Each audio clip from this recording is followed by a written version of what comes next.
Hello dear students, हम लोग C TET से रिलेटेड एक सेशन करने वाले हैं जिसमें हम आपको बताएंगे कि हम लोग सी टेट को कैसे क्रैक करें, पहली बार में ही सी टेट के एग्जाम को हम कैसे क्वालिफाई कर सकते हैं।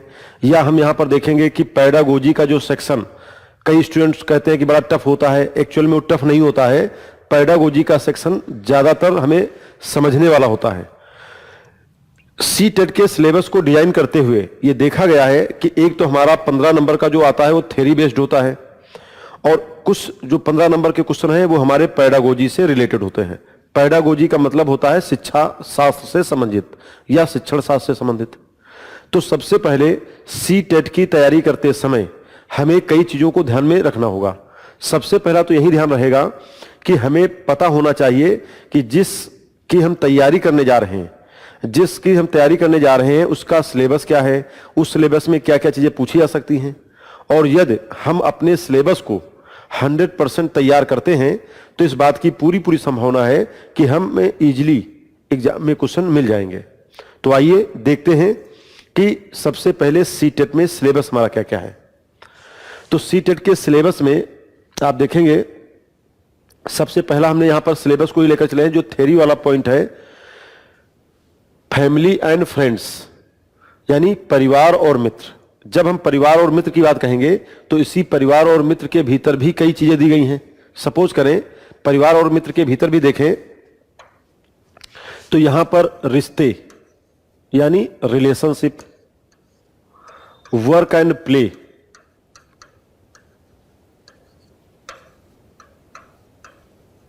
यानी कार्य और खेल, और इसी के साथ साथ में ये टॉपिक भी इसी में ऐड कर दिया जाता है। इसके अलावा यदि हम देखें, दूसरा जो हमारा टॉपिक रहेगा प्लांट्स और एनिमल। प्लांट्स और एनिमल के जो टॉपिक में देखेंगे तो अक्सर आपने देखा होगा कि कई प्रकार के कुछ ऐसे फिक्स जानवर हैं जहां से क्वेश्चन आपके हर साल पूछे ही जाते हैं। जैसे हमने कहा जिराफ की क्या विशेषताएं हैं, या हाथी की बात करें, हाथी कितने किलोग्राम पत्तियां एक दिन में खा जाता है, हाथी के कान किस लिए इस्तेमाल किए जाते हैं। या तीसरा जानवर है टाइगर, शेर, इनसे जुड़े हुए कई क्वेश्चन आ जाते हैं कि टाइगर की मूंछों के बाल एक प्रकार से सेंसर का काम करते हैं। टाइगर का जब कोई दल चल रहा होता है तो उसका नेतृत्व कौन करता है। टाइगर के पास में मनुष्यों की तुलना में देखने की क्षमता कितनी होती है। इस तरीके से तमाम क्वेश्चन यहां पर आ जाते हैं। तो पौधे और जानवर, पौधों में भी कई क्वेश्चन होते हैं कि कुछ क्वेश्चन ऐसे हैं जो कीट भक्षी होते हैं, निपेंथिस जो कीटों का भक्षण करके अपना काम चलाते हैं। इसका मतलब यह है कि अलग अलग क्षेत्र में कुछ विशेष प्रकार के पक्षी, मतलब विशेष प्रकार के प्लांट यानी पौधे होते हैं। उन पौधों का किस तरीके से हम उनका उपयोग कर सकते हैं, इससे रिलेटेड आपके क्वेश्चन यहां पर आएंगे। तीसरा है भोजन एवं विभिन्न क्षेत्रों के व्यंजन। इस टॉपिक के अंतर्गत जब हम देखेंगे तो नॉर्थ इंडिया का भोजन क्या है, साउथ इंडिया का क्या है, पश्चिम में क्या है, पूरब में क्या है, लिंगहू फेन कहां पर खाया जाता है, नॉर्थ ईस्ट में खाने का हमारा कल्चर क्या है, लिट्टी चोखा से लेकर के छोले और भटूरे का, यहां तक पूरा आप कह सकते हो कि देश के अलग अलग क्षेत्रों में अलग अलग वैरायटी है। गुजराती खिचड़ी, दाल चावल कहाँ का फेमस है। तो इससे रिलेटेड हमारे कई सारे क्वेश्चन यहाँ पर आ जाते हैं। और यहाँ पर हमें यह भी देखना है कि जब हम भोजन करते हैं तो एक संतुलित भोजन, बैलेंस्ड फूड कैसे हो, और वो किस प्रकार से हमारी इम्यूनिटी को बढ़ा सकता है, या किस प्रकार से हम देखें हमें एक बेहतर स्वास्थ्य के लिए हमें किस प्रकार का भोजन खाना चाहिए, उसमें कैलोरी की मात्रा कितनी होनी चाहिए, कार्बोहाइड्रेट कितना होता है, गेहूं की रोटी से हमें कितना कार्बोहाइड्रेट मिलता है, आलू से कितना मिलता है। इस तरीके के तमाम क्वेश्चन हमारे यहां से छोटे छोटे क्वेश्चन निकल कर आते हैं। जल प्रदूषण एवं जल संरक्षण, water pollution and water conservation. इस टॉपिक के अंतर्गत जैसा कि क्वेश्चन आ सकते हैं कि जल प्रदूषण नियंत्रण अधिनियम कब लाया गया, जल प्रदूषण किन कारणों से होता है, जल प्रदूषण के स्रोत क्या क्या हैं, जल प्रदूषण को हम दूर कैसे कर सकते हैं। इसके अलावा अपने भूमिगत जल का वाटर लेवल को बढ़ाने के लिए कौन कौन सी सरकार योजनाएं लेकर आती हैं, सामुदायिक स्तर पर या व्यक्तिगत स्तर पर हम इनमें क्या क्या काम कर सकते हैं। यहीं पर आपका एक क्वेश्चन आ जाता है तरुण भारत संघ का, जहां पे राजेंद्र सिंह ने राजस्थान के क्षेत्र में जल संरक्षण के क्षेत्र में विशेष तरीके से काम किया था। तो जल संरक्षण में कैसे करना है और जल प्रदूषण कैसे करना है, दोनों बातें इसी वाले चैप्टर में आ जाएंगी। इसी में आपने देखा होगा कि पीने योग्य जल हमारे पास में कितना है, बर्फ के रूप में कितना जल पाया जाता है, समुद्री खारा पानी कितना है। तो ये सारे क्वेश्चन हमारे इसी टॉपिक से निकल आएंगे। इसके बाद में देखेंगे ट्रेवल एंड फेमस ट्रेवलर, यात्रा और प्रमुख यात्री। यात्रा क्यों जरूरी है? एक जगह से दूसरी जगह पर जब हम जाते हैं तो हमें बहुत सारी चीजें देखने को मिलती हैं। उनको देख करके हमें क्या क्या एक्सपीरियंस मिलता है। जैसे आपने कभी नाम सुना होगा राहुल संस्कृत्यायन का। तो राहुल संस्कृत्यायन इस बात का दावा करते हैं कि घूमने से हमें बहुत सारा ज्ञान मिलता है। जैसे इनका एक बहुत ही फेमस, एक कह सकते हो कि फेमस लाइंस है कि सैर कर दुनिया की गाफिल, जिंदगानी है कहां, जिंदगानी गर रही तो नौजवानी है कहां। यानी यात्रा करेंगे और यात्रा करके जब हम किसी चीज के बारे में जानकारी जुटाते हैं तो कहलाता है यात्री। और यहां से आपके क्वेश्चन आ जाते हैं कि अल-बरूनी कौन था, किस देश से आया था, मोरक्को का तीर्थयात्री इब्न बतूता कहां से आया था, इब्न बतूता ने कौन सी किताब लिखी, हुएन सांग कौन था। इस तरीके के तमाम क्वेश्चन आपके यहां से आ जाते हैं। इसके बाद में हम देखेंगे अगला टॉपिक जो हमारा रहेगा things we make and do, वस्तुएं करने के लिए और सीखने के लिए। इस चैप्टर के अंतर्गत प्राइमरी स्तर पर हम बच्चों को कई छोटे छोटे टास्क देते हैं, जिन टास्क को देख करके वो उन टास्क से काफी कुछ सीखते हैं। जैसे किसी बच्चे को हमें बताना हो कि अंकुरण की प्रक्रिया क्या है या पौधे कैसे बनते हैं, तो बच्चों से हमने कह दिया कि किसी अनाज को, जैसे चना वगैरह है, उसको हम एक पानी में भिगो दें, उसके बाद में किसी कपड़े में लिपेट दें, उसके बाद में हम देखेंगे दूसरे दिन उसमें छोटे छोटे अंकुर निकलना शुरू हो जाते हैं और यही अंकुर निकल करके आगे चल करके पौधों का रूप धारण कर लेंगे। तो तमाम चीजें जो बच्चों को हमें प्रयोग के तौर पर देनी जाती हैं वो हम इस टॉपिक के अंतर्गत देखेंगे। नेक्स्ट हमारा देखिए, इसी सिलेबस में आपका आ जाएगा भारतीय चित्रकारी। ये भारतीय चित्रकारी की बात करेंगे कि कलमकारी चित्रकला कहां पर पाई जाती है, थंका चित्रकला क्या है, बंगाल में पट्टचित्र प्रचलित है, वर्ली पेंटिंग किस जनजाति से संबंधित है, इससे रिलेटेड या मधुबनी को लेकर के आपके सीटेट में हर बार लगभग एक क्वेश्चन पूछ लिया जाता है। तो भारतीय चित्रकारी वाला टॉपिक उठाएंगे। जनजातियां, कृषि, भाषा। जनजातियों के काम करने के तरीके क्या हैं, किस क्षेत्र में कौन सी जनजाति पाई जाती है, और सबसे इंपॉर्टेंट बात यह है कि जनजातियों के बेहतर विकास के लिए सरकार ने ट्राइफेड जैसे संस्थानों की स्थापना की है और इनके संरक्षण के लिए हम क्या क्या उपाय कर सकते हैं। जनजातियों के विकास के लिए नेशनल पार्क का कॉन्सेप्ट क्या है, किस तरीके से हम उनकी आइडेंटिटी को बचा सकें। तो ये सारी बातें, उनके कृषि करने का तरीका जो झूम कृषि है सबसे पुराना माना जाता है, उनकी भाषा क्या है, या भारत में कौन कौन सी भाषाएं हैं, किन भाषाओं को शास्त्रीय भाषा का दर्जा दिया गया है। ये सारे क्वेश्चन हमारे इसी टॉपिक से निकल कर आएंगे। मिसलिनियस पॉइंट, मिसलिनियस पॉइंट में हम कुछ क्वेश्चन थोड़ा सा इसमें पॉलिटी के कुछ बातें बता देंगे। जैसे कई बार मौलिक अधिकारों का कोई क्वेश्चन आ जाए, या कई बार क्वेश्चन इस तरीके का आ जाता है कि भारत में कौन कौन सी प्रजातियां पाई जाती हैं, या क्वेश्चन आ जाता है कि कभी कभी कौन कौन से किस इलाके में जीआई टैग फेमस है, जीआई सबसे पहले किसको जीआई टैग मिला। तो इससे रिलेटेड कुछ मिसलिनियस फैक्ट यहां पर आ जाते हैं। मिसलिनियस फैक्ट का मतलब यहां पे कुछ विविध तथ्य आ जाते हैं, कुछ हमें यहां पर अलग से तथ्यों के बारे में बात करेंगे। इसके बाद में एनवायरमेंट कंजर्वेशन। एनवायरमेंट कंजर्वेशन की जब हम बात करेंगे तो यहां पर ये देखेंगे कि पर्यावरण को लेकर के कौन कौन से आंदोलन चलाए गए, उन आंदोलनों को चलाने वाले लोग कौन कौन से थे, इनसे जुड़े हुए प्रमुख व्यक्तित्व कौन हैं, गौरा देवी हो, चाहे सुंदरलाल बहुगुणा हो, पांडुरंग हेगड़े से लेकर के राजेंद्र सिंह, रविंद्र कुमार सिन्हा, सुगाधा कुमारी, या जो वृक्ष कर्नाटक में वृक्ष माता के नाम से जानी जाती हैं सालू मारदा थिमक्का, इनसे जुड़े हुए छोटे छोटे फैक्ट यहां पर इस टॉपिक से रिलेटेड होंगे। और पर्यावरणीय आंदोलन और उनसे जुड़े हुए व्यक्ति, ये हमारा जितना भी टॉपिक रहा है ये सब जो आपका 15 नंबर का टोटल, जब आपका 30 नंबर का ईबीएस का सेक्शन आएगा तो इस ईबीएस के सेक्शन में 15 नंबर आपके यहीं से निकल कर आ जाएंगे। अगले जो 15 नंबर होंगे वो आपके पेडागोजी से रिलेटेड होंगे। तो आइए देखते हैं कि हमें पेडागोजी में क्या क्या पढ़ना होगा। ईबीएस की पेडागोजी में 15 नंबर का आपका पेडागोजी है। और पेडागोजी को हम देखेंगे तो पेडागोजी में हमें पढ़ना क्या क्या है या इसके अंदर में सिलेबस क्या है। ये चीज हमने पहले भी आपको बताई है कि यदि आप सिलेबस के अकॉर्डिंग तैयारी करते हैं तो किसी भी एग्जाम को क्रैक करना ज्यादा आसान होता है।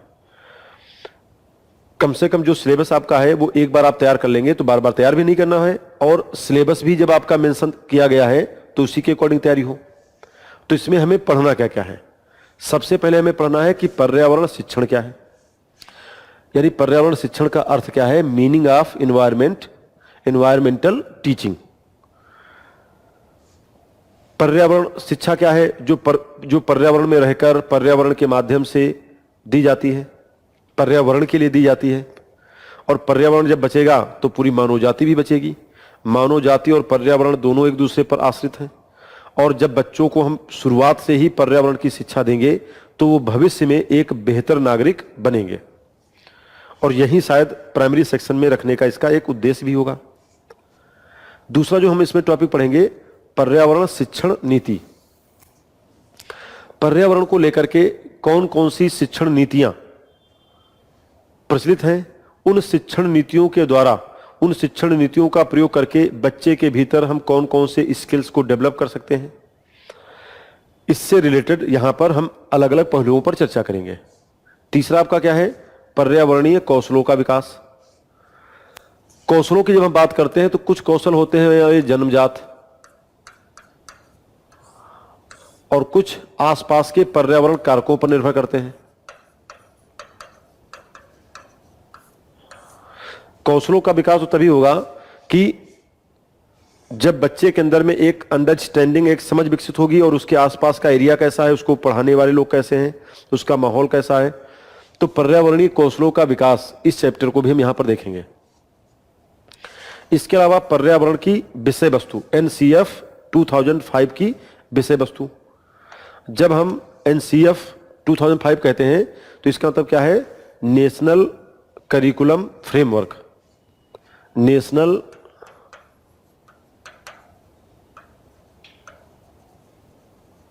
Curriculum framework 2005। इसके अंतर्गत 6 थीम को बांटा गया है। इन थीम के अंतर्गत ही, जैसे अभी हम जिक्र कर रहे थे जल के बारे में, भोजन के बारे में, हम चीजें कैसे बनाते हैं, यात्रा के बारे में, यानी कुल मिलाकर के एनसीएफ की जो थीम है, इन थीम को लेकर के क्या क्या इनके एग्जाम्पल होंगे, उनसे रिलेटेड हम इस पे बात करेंगे। इसके बाद में आपको देखेंगे शिक्षण सूत्र एवं शिक्षण के सिद्धांत।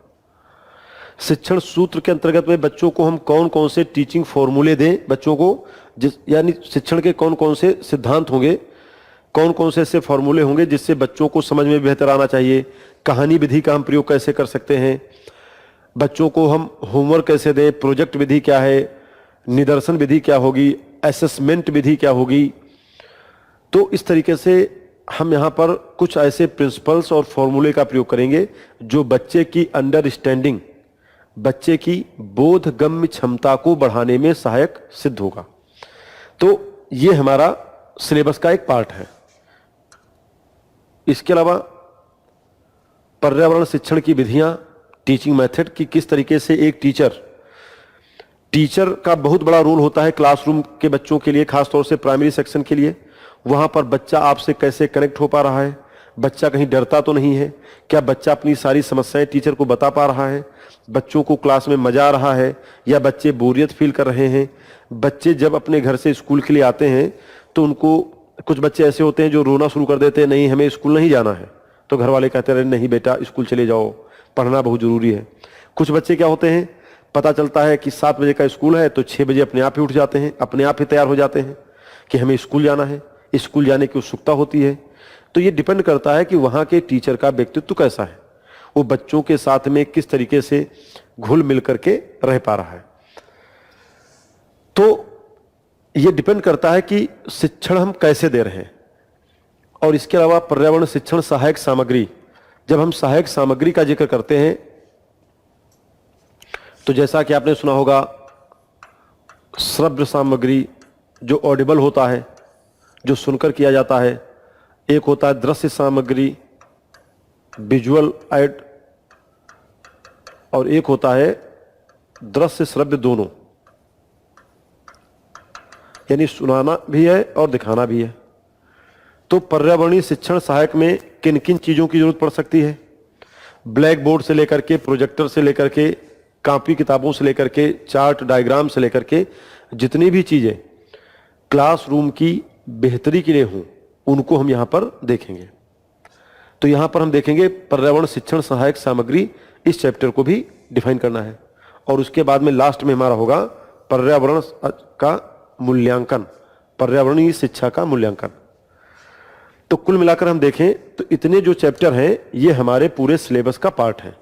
और यकीन मानिए कि इतना सिलेबस यदि आप लोग तैयार करते हैं तो कम से कम आप 28-29 क्वेश्चन आपके 30 में आसानी से आ सकते हैं, क्योंकि पिछले 5 से 6 साल का जो पेपर का पैटर्न है वो पूरा पेपर का पैटर्न ही इसी तरीके से बनाया गया है कि आप यदि पूरा सिलेबस सही तरीके से ग्रैप्स कर लेते हैं, उसको तैयार कर लेते हैं, तो एग्जाम को पहली बार में आपका एग्जाम में निकलने की संभावना सबसे ज्यादा हो जाती है। अब हम सबसे पहले देखते हैं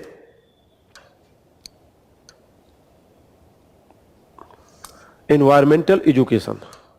आखिर में हमें एनवायरमेंट एजुकेशन की जरूरत ही क्यों पड़ती है, या जब हमें पर्यावरण की शिक्षा देनी है तो पर्यावरण की शिक्षा में हमें किन किन बातों को ध्यान में रखना होगा, या इसकी कौन कौन सी विशेषताएं हैं, या इसमें क्या क्या शामिल है। तो आइए देखते हैं एनवायरमेंटल एजुकेशन। और एनवायरमेंटल एजुकेशन की जब बात करेंगे, यानी पर्यावरण की शिक्षा, तो पर्यावरण की जो शिक्षा है वो किससे जुड़ी हुई है? पर्यावरण की शिक्षा से क्या है, इसमें हमें बच्चों का और टीचरों का पार्टिसिपेशन होगा। पार्टिसिपेशन होगा तो नॉलेज भी बढ़ेगा, नॉलेज बढ़ेगा तो हमें पर्यावरण के प्रति जागरूकता भी आएगी। यानी स्किल्स का मतलब क्या है? कौशल, कौशल बढ़ेगा। पर्यावरण के साथ सहभागिता करेंगे तो पर्यावरण के बारे में हमें जागरूकता भी बढ़ेगी,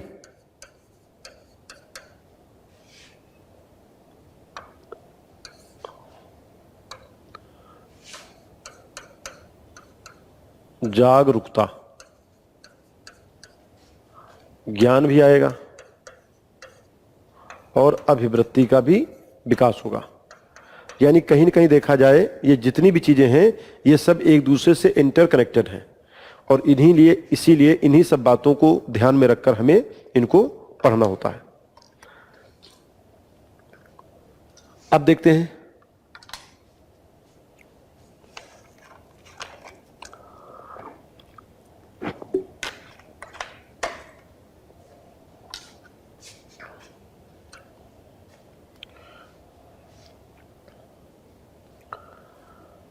लिखा है।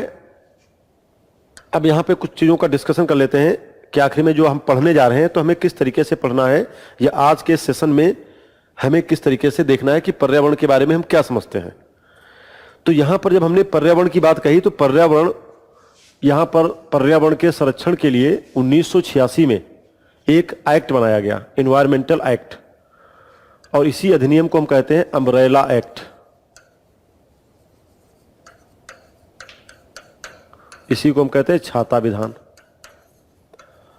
तो यहां पर हमने ये कोशिश की है कि भारत सरकार के द्वारा जो ये अधिनियम बनाया गया है, इस अधिनियम के आधार पर पर्यावरण को किस तरीके से डिफाइन किया गया है। तो आप देखिए कि पर्यावरण किसी जीव के चारों तरफ घिरी भौतिक एवं जैविक दशाओं एवं उनके साथ अंतःक्रिया को सम्मिलित करता है।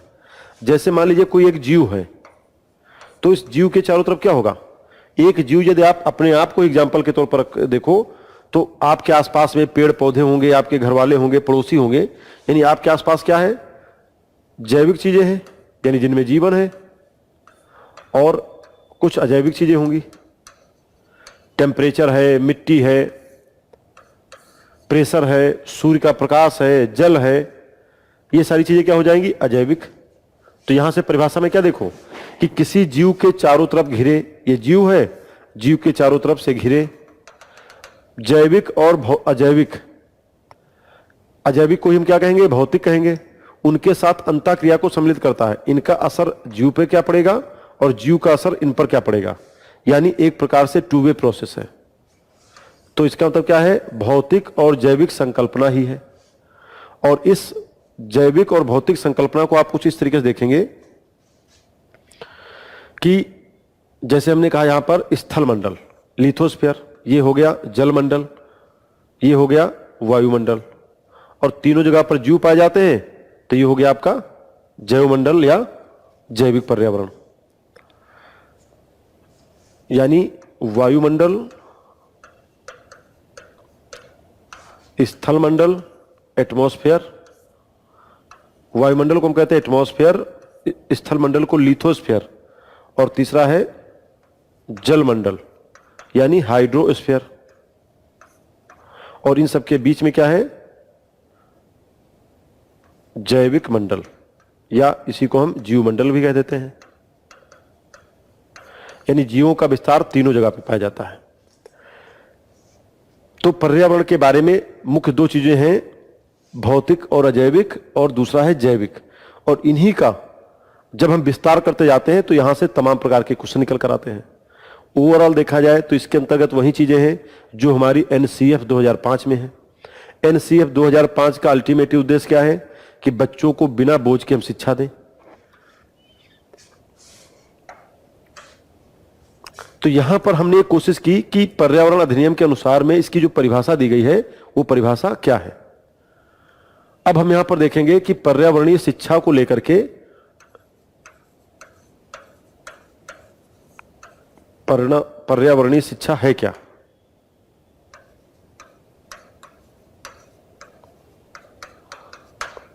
पर्यावरणीय शिक्षा है क्या?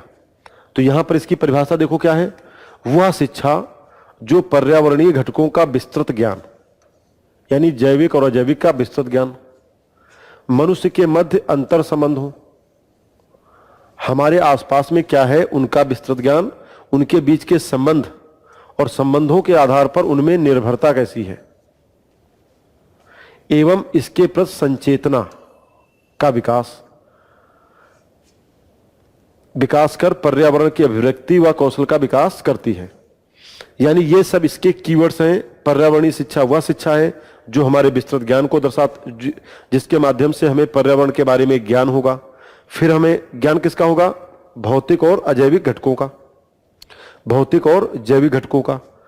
फिर हम देखेंगे कि आपसी संबंध या निर्भरता का स्तर क्या है, और इसके बाद में इनके प्रति संचेतना का विकास करके पर्यावरण की अभिव्यक्ति व कौशल का विकास करती है। अतः पर्यावरणीय शिक्षा क्या है? ये इसका कीवर्ड है। पर्यावरण के सुधार के लिए, पर्यावरण के संबंध में और पर्यावरण के माध्यम से। अल्टीमेट उद्देश्य क्या है? सुधार करना है, पर्यावरण का सुधार करना है। किसके लिए? पर्यावरण के संबंध में और पर्यावरण के माध्यम से दी जाने वाली शिक्षा है। तो मोटी मोटी परिभाषा के तौर पर हम यही कहेंगे कि पर्यावरणीय शिक्षा क्या है। तो पर्यावरण शिक्षा को हमें ऐसे करना है। नेक्स्ट,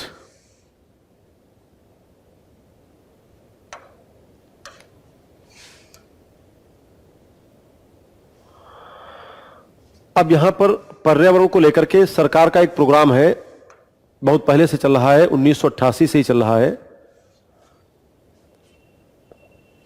राष्ट्रीय साक्षरता मिशन, राष्ट्रीय साक्षरता मिशन, नेशनल लिटरेसी मिशन, इसको बोलते हैं नेशनल लिटरेसी मिशन। 1988 में जब ये प्रोग्राम लाया गया था तो पर्यावरण के बारे में क्या कहा गया कि पर्यावरण उन सभी प्राकृतिक संसाधनों की समग्रता का नाम है जो धरती माता ने मानव जाति के लिए वरदान के रूप में दिए हैं। ये संसाधन हैं जमीन, जल, वायु, वनस्पति, वन और वन्यजीव।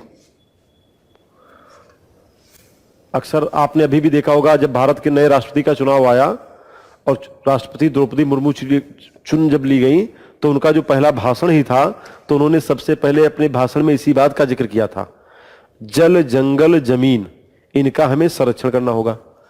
तो जल जंगल जमीन वनस्पति वन्य जीव वो जो हमें घेरे हुए हैं और जो प्रतिदिन हमारे जीवन को परिभाषित करते हैं, क्योंकि यदि वो नहीं है तो मानव जीवन भी नहीं है। यहां पर क्या है कि राष्ट्रीय साक्षरता मिशन का नाम बदलकर कर दिया गया है क्या, नव भारत साक्षरता अभियान। तो कई बार क्वेश्चन पूछ सकता है कि नव भारत साक्षरता अभियान का पुराना नाम क्या है, तो राष्ट्रीय साक्षरता, यानी इसका नाम बदल करके ये कर दिया गया है।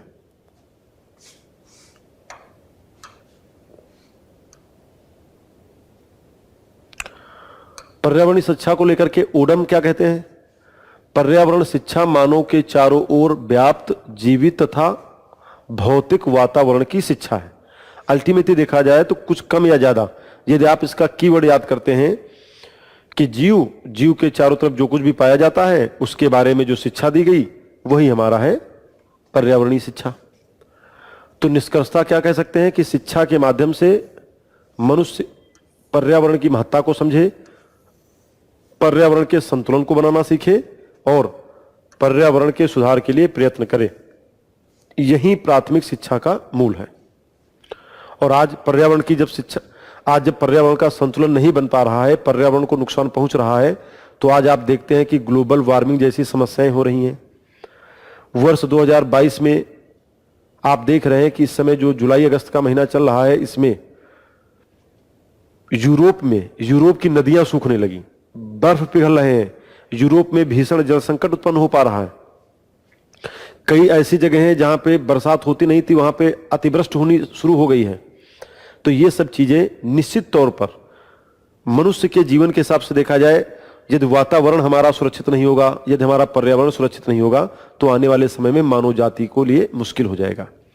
इसीलिए जब अभी हाल फिलहाल में COP26 का सम्मेलन हुआ था ग्लासगो में, तो COP26 के सम्मेलन में भारत ने एक लक्ष्य निर्धारित किया है कि हम भी 2070 तक कार्बन उत्सर्जन को जीरो एमिशन, शून्य उत्सर्जन के स्तर पर लेकर जाएंगे, क्योंकि अल्टीमेटली यदि पर्यावरण संतुलन नहीं बचा तो ये समस्या वाली बात हो जाएगी। तो आइए सबसे पहले हम देखते हैं कि आपके सीटेट से रिलेटेड कुछ क्वेश्चन आते हैं और वो क्वेश्चन कैसे आते हैं, उन क्वेश्चन का लेवल क्या है।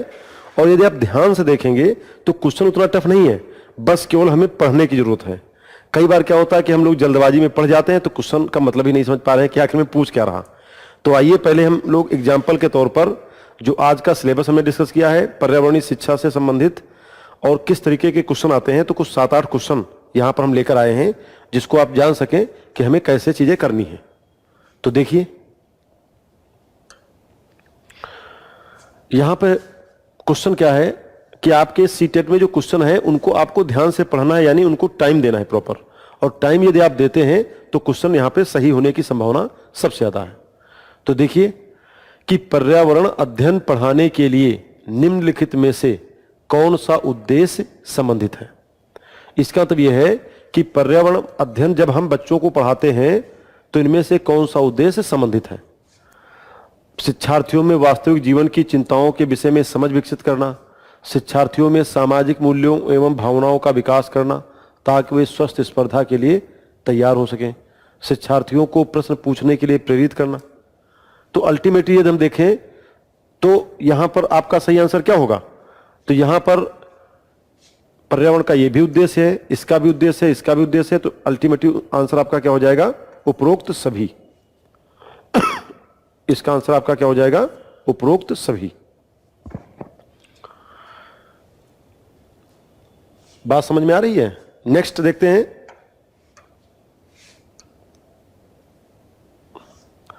पर्यावरण अध्ययन के शिक्षक को।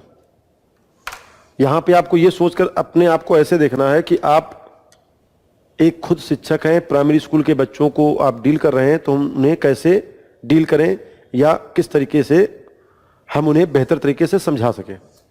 तो यहां पर देखें शिक्षक को निम्नलिखित में से कौन से पर्यावरण शिक्षण के उद्देश्य का अनुसरण करना चाहिए। अनुसरण करना चाहिए। क्या करना चाहिए? शिक्षार्थियों में पर्यावरण के प्रति साकल्यवादी दृष्टिकोण। जब यहां पे हम साकल्यवादी कह रहे हैं तो साकल्य का मतलब यहां पे क्या होगा? साकल्य का मतलब यहां पे, साकल्यवादी का यहां पर मतलब हो जाएगा होलिस्टिक। होलिस्टिक यानी समग्रवादी, समग्रतावादी, समग्रता में। तो यहां पर आपको पता होना चाहिए होलिस्टिक या साकल्यवादी दृष्टिकोण का विकास करना, मनुष्य के जीवन पर पड़ने वाले पर्यावरण के विभिन्न प्रभावों का अवगत कराना, विज्ञान के आधारभूत प्रत्ययों सिद्धांतों को रटकर याद करना और प्राकृतिक भिन्नता एवं उसके कारणों को पता लगाना। तो आप यहां पर सोचें कि यहां पे हमें क्या करना है? यहां पे हमें प्रत्ययों और सिद्धांतों को रटकर याद करना। हमें बच्चे को रटाना नहीं, यहां पे हमें बच्चे को रटाना नहीं है, बल्कि बच्चे को हमें पर्यावरण में ले जाकर के उसे समझाना है।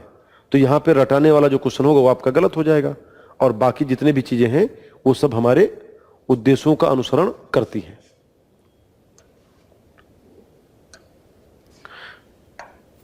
नेक्स्ट देखते हैं, कक्षा 4 की पर्यावरण अध्ययन की शिक्षिका सुनैना अपने शिक्षार्थियों से तेल, पेट्रोल, डीजल और बिना तेल से चलने वाले वाहनों के नाम लिखने को कहती है। ऐसा कहकर के वो कौन कौन से कौशलों का विकास करना चाहती है? हमने जैसा कि आपको बताया था कि पर्यावरण के अध्ययन से बच्चों में हमें पर्यावरणीय शिक्षा के माध्यम से हमें कौशल विकास भी करना है। तो यहां पर क्या करना होगा? तो यहां पे अवलोकन करना। बच्चा देखेगा कि कौन कौन से डीजल पेट्रोल से चलने वाले वाहन हैं। बच्चे के आसपास में ट्रैक्टर होगा, मोटरसाइकिल होगी, कार होगी, इनके बारे में देखा होगा। पहचानेगा उनको, जानकारी इकट्ठा करेगा और रिकॉर्ड करेगा। रिकॉर्ड का मतलब होता है लिखना। तो इसका मतलब यहां पे आंसर आपका क्या हो जाएगा? यहां पे आपका आंसर हो जाएगा डी। इसके माध्यम से हमें बच्चों के भीतर में सभी प्रकार के कौशलों का विकास करना है। इसके बाद में देखें,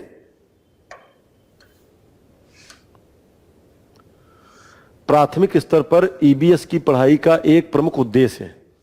आखिर में बच्चों को हमें ईबीएस के बारे में क्यों बताना है? तो बच्चों को ईबीएस के बारे में इसलिए हमें बताना है ताकि बच्चों को यदि बचपन से ही पर्यावरण के प्रति एक समझ विकसित होगी, पर्यावरण के प्रति वह सेंसिटिव होंगे, तो भविष्य में एक बेहतर नागरिक बनेंगे, एक अच्छी सिविल सोसाइटी का निर्माण करेंगे। तो इसका मतलब क्या हो जाएगा? इसका मतलब है कि प्रमुख उद्देश्य है। उद्देश्य तो सारे हैं लगभग, लेकिन इनमें से सबसे ज्यादा जो उद्देश्य हो क्या है? मूल संकल्पनाओं की गहन समझ विकसित करना, अगले स्तर के अध्ययन के लिए विद्यार्थियों को तैयार करना, कक्षा की पढ़ाई को शिक्षार्थी के विद्यालय से बाहर के जीवन से संबंधित करने में सहायता करना, स्वतंत्र रूप से हस्तसिद्ध क्रियाकलापों को करने का अवसर करना। तो प्राथमिक स्तर की जब बात आ जाएगी तो क्या हो जाएगा? कक्षा की पढ़ाई को शिक्षार्थी के विद्यालय से बाहर के जीवन से संबंधित करने में सहायता करना। तो यहां पर आपका सी पार्ट सही हो जाएगा। क्वेश्चन नंबर 4 का आपका क्या हो जाएगा? सी हो जाएगा। नेक्स्ट,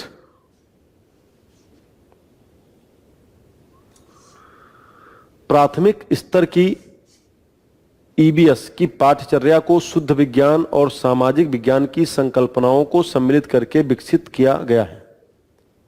यानी कि शुद्ध विज्ञान और सामाजिक विज्ञान की संकल्पनाओं को सम्मिलित करके विकसित किया गया है। ऐसा करने का मुख्य उद्देश्य क्या है? तो इसका करने का मुख्य उद्देश्य क्या है? पढ़ाई के विषयों की संख्या कम करना, आवश्यकता को कम करना। तो यहां पर क्या हो जाएगा? पर्यावरण को साकल्यवादी ढंग से देखने के योग्य बनाना। यानी पर्यावरण को हमें समग्रता में देखना होगा। पर्यावरण के माध्यम से पर्यावरण में रह करके और पर्यावरण के बारे में हमें बच्चे को जानकारी देना। तो यहां पर क्या हो जाएगा? साकल्यवादी, समग्रता से हमें देखना होगा। संरक्षण भी करना है, बताना भी है कि इसको करने से हमें क्या क्या फायदे मिलने वाले हैं।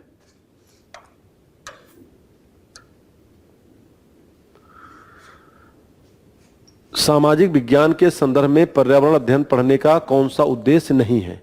यहां पर आपको यह भी देखना है कि क्वेश्चन के लास्ट में जो ये पूंछ जोड़ देते हैं ना, नहीं है, और जल्दबाजी में हम लोग क्या करते हैं, नहीं है को छोड़ करके बाकी सब पढ़ लेते हैं, और जब नहीं को आपने पढ़ा नहीं तो क्वेश्चन होने की संभावना सबसे ज्यादा होगी। तो कौन सा उद्देश्य नहीं है? तो क्या है, हमें बच्चों को रटवाना नहीं है, मुख्य शब्दावली की सही परिभाषा याद करने योग्य बनाना चाहिए। यानी ये तो चीजें रटने वाली हो गई, जबकि हमें रटने की बात नहीं कही गई है, तो ये उसका उद्देश्य नहीं है। बाकी जो सारी चीजें हैं ये सब हमारे पर्यावरण अध्ययन के उद्देश्यों के अंतर्गत आता है।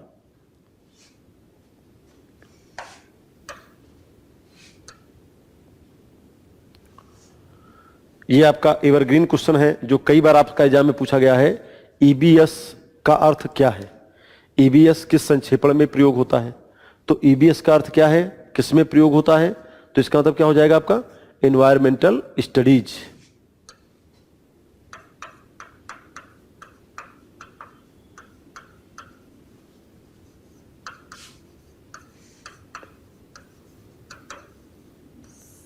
एनवायरमेंटल स्टडीज, ये आपका हो जाएगा ईबीएस।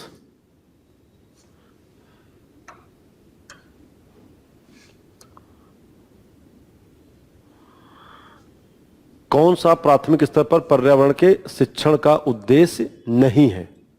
और जब हम इसकी बात करते हैं उद्देश्य नहीं है, तो उद्देश्य नहीं है इसका मतलब क्या है, बाकी ये तो उद्देश्य है, ये भी हमारा उद्देश्य है और ये भी उद्देश्य है। इसका मतलब क्या है कि प्राइमरी के बच्चों को कड़े अनुशासन में नहीं रखा जा सकता, वो भी क्लासरूम में। कक्षा कक्ष का मतलब क्या हुआ, क्लासरूम। बच्चों को हमें क्लासरूम के बाहर की दुनिया के बारे में भी बताना होगा। तो यहां पे कौन सा उद्देश्य नहीं है, तो ये उद्देश्य इसका नहीं है।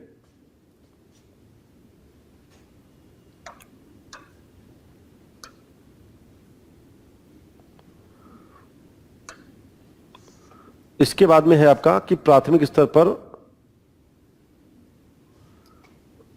पर्यावरण अध्ययन पढ़ाने का उद्देश्य नहीं है। फिर से यहां पे पूछ लिया गया कि कौन सा उद्देश्य नहीं है। आकलन के लिए शब्दावली और परिभाषाओं का बोझ डालना, जहां कहीं पर भी शब्दावली लिखी हो, बोझ डालना हो, इन सबके हमें दूर जाना है। क्यों? क्योंकि इस समय एनसीएफ जो 2005 आया उसके बाद ही कहा गया कि बच्चों को बिना बोझ की शिक्षा दी जानी चाहिए, बच्चों को समझाने पर ज्यादा जोर देना चाहिए। इसीलिए पिकनिक वगैरह के जो कॉन्सेप्ट होते हैं वो इसीलिए लेकर आए जाते हैं। तो इसका मतलब क्या है, ए वाला इसका आंसर सही हो जाएगा। नेक्स्ट, कौन सा प्राथमिक विद्यालय में पर्यावरण पढ़ाने का उद्देश्य है? कौन सा उद्देश्य निरूपित है? अब यहां पे जो शब्द लिखा है उद्देश्य निरूपित है, यानी प्राथमिक विद्यालय में पर्यावरण अध्ययन पढ़ाने का उद्देश्य क्या है, इसका मतलब ये हुआ। तो क्या है,